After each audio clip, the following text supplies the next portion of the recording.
Well, we are just 2 days away from the first and likely only vice presidential debate between Minnesota Governor Tim Walz and Ohio Senator J.D. Vance.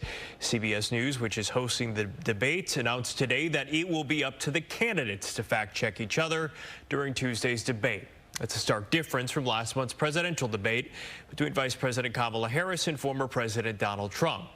Fox's Lucas Tomlinson reports from the White House. Vice President Harris has touted having support from both Democrats and Republicans during her White House run. Sunday, she picked up another GOP endorsement from former Arizona Senator Jeff Flake. I'll be supporting Kamala Harris for president and Tim Walz for vice president. In times like these, there is nothing more conservative than putting country over party. Harris was in Arizona on Friday, visiting with Border Patrol agents and talking immigration. And that's exactly where the Trump campaign would like her to be. It's an issue where polling shows he has a sizable advantage.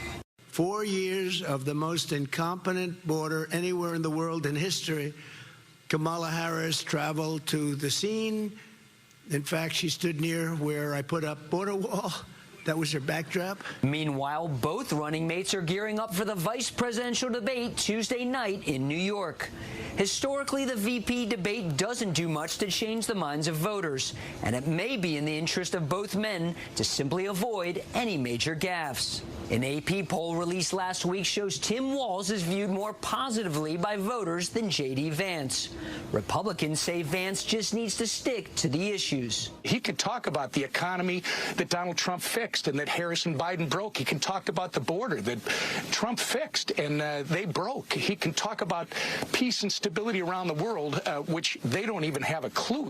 Right now, there are no more debates scheduled between Trump and Harris, which is 5 weeks to go before Election Day. At the White House, Lucas Tomlinson, Fox 4 News.